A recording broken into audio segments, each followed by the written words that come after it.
స్పష్టత ఇచ్చుంటే నేనైతే వచ్చేటప్పుడు కూడా కొట్టి చూశాను. ఆరోపణలు అన్నీ వస్తున్నాయి కానీ ఎంపీ గారి తాలూకు కానీ పార్టీకి సంబంధించి కానీ ఎలాంటి స్పష్టత కానీ ఎలాంటి ఖండన కానీ లేదు.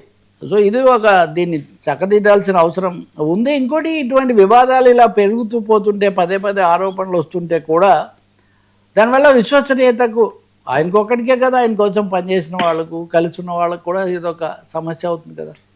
ఇటువంటివి ఏమన్నా ఇంకా చూడాల్సిన అవసరం, ఎందుకంటే ఇంకా వచ్చాయి. ఉదాహరణకు బెంగాల్లో ఒక ఎంపీ ఇలాంటి వాటిలో మనీ లాండరింగ్లో చేశాడని ఆయన మీద కేసు కూడా నమోదు పెట్టి ఇవన్నీ కూడా చేశారు. ఇంకా ఉన్నాయి ఇటువంటి ఉదాహరణలు చాలా ఉన్నాయి. అంతకుముందు నడిచినవి సాగుతూనే ఉన్నాయి. ఇది ఇటు నుంచి మాట్లాడేవాళ్ళు అటు నుంచి మాట్లాడేవాళ్ళు, అది రఘురామకృష్ణరాజు గారు, సునీల్ కుమార్ ఇటువైపు నుంచి. ఇది వేటికి ప్రభుత్వాలు, అధినేతలు, ముఖ్యమంత్రులు, ఉప ముఖ్యమంత్రులు అధికారికంగా ఫుల్ స్టాప్ పెట్టట్లేదు. నా ప్రశ్న అది. ఆ బాధ్యత ఉంటుంది కదా మీకు. మన మంత్రివర్గంలోనో మన వ్యవస్థలోనో ముఖ్య పాత్రలో ఉన్న వాళ్ళు, ప్రజాప్రతినిధులకు సంబంధించి ఇలాంటివి వచ్చినప్పుడు. సరే, బాబు కేసులు రీఓపెన్, జోగి కూర్చు.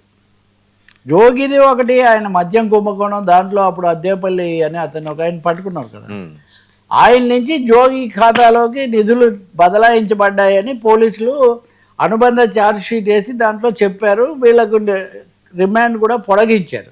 ఇంకా కొన్ని కేసుల దర్యాప్తులు కూడా జరుగుతున్నాయి. ఇప్పుడు వంశీ అక్కడెక్కడో గోవాలో షిప్లో పట్టుబడ్డాడు. ఉన్నాడని తెలిసింది. షిప్లో ఉంటే ఎవరేం చేయలేరని ఆయన అక్కడికి వెళ్ళాడు, కానీ షిప్లో ఉన్న పట్టుకోవచ్చని. ఈ క్రైమ్ స్టోరీ మొన్న నడిచింది కానీ అది ఇంకా కొలిక్కి వచ్చినట్టుగా లేదు. ఈ కేసులో అరెస్టులు ఇవన్నీ చాలా సాగుతున్నాయి.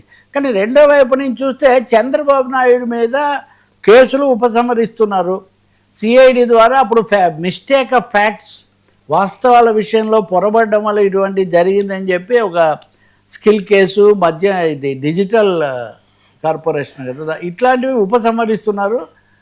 ఇది పొరపాటు, కేసులను ప్రభావితం చేస్తున్నారని వైసీపీకి సంబంధించిన లేదా ప్రజా ప్రయోజన వ్యాజ్యాలు వేశారు. కానీ కేసు వాదిస్తున్నది మటుకు పొన్నవోలు సుధాకర్ రెడ్డి, ఎవరైతే ఈ వైసీపీ తరఫున ఎక్కువ కేసులు వాదిస్తూ ఉంటారో ఆయన.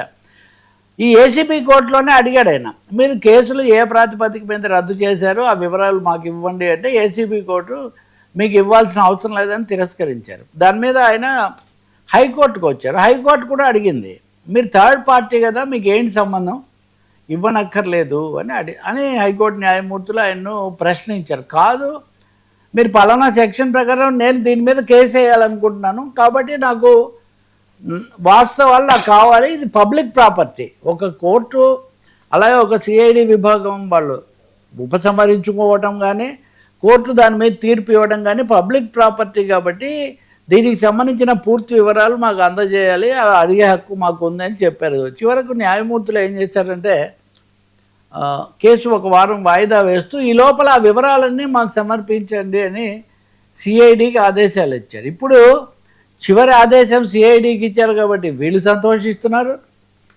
మీకేం సంబంధం అని అడిగారు కాబట్టి వాళ్ళు సంతోషిస్తున్నారు. మనమైతే అది ఇది సంతోషం కాదు. కానీ కేసు పరిణామ క్రమంలో తప్పకుండా ఏం జరుగుతుంది, పబ్లిక్ ప్రాపర్టీ కాబట్టి అది ఇస్తే న్యాయస్థానమే చెప్పొచ్చు. ఇప్పుడు హైకోర్టు ఇది చేయొచ్చు, దీంట్లో ఏం లేదని చెప్పింది అనుకోండి, ఎవరికి ఏం లేదు. కానీ ఒక ట్విస్ట్ అయితే స్ట్రైట్గా జరగకుండా ఒక ట్విస్ట్ అయితే వచ్చింది. పైగా ఇవన్నీ కింది కోర్టులోనే, పై కోర్టులో కూడా వివిధ దశల్లో ఈ కేసులు ఉన్నాయి. దీని ద్వారా చాలా జరగబోతుంది. ఇప్పుడు ఇందాక మొదట చెప్పుకున్నాం కదా, ఏదో వాళ్ళు ఎక్కడికో వెళ్ళిపోయారు, ఇలా దీని మీద చాలా కేసు బిల్డప్ చేయొచ్చు అని మటుకు వైఎస్ఆర్ పార్టీ కూడా భావిస్తున్నట్టుగా కనిపిస్తుంది. ఇందాక మనం చెప్పుకున్న దాంట్లో ఇప్పుడు మీరు కింది కులాల అధికారులను అప్పటి వాళ్ళందరినీ బెదిరిస్తారా, మేము భయపడతాం అనుకుంటున్నారా అని కూడా కొంతమంది వీడియోలు అవన్నీ బహిరంగంగా విడుదల చేస్తున్నారు. నిజంగా పరిస్థితి చాలా తికమగ్గ గందరగోళంగా తయారైన పరిస్థితి.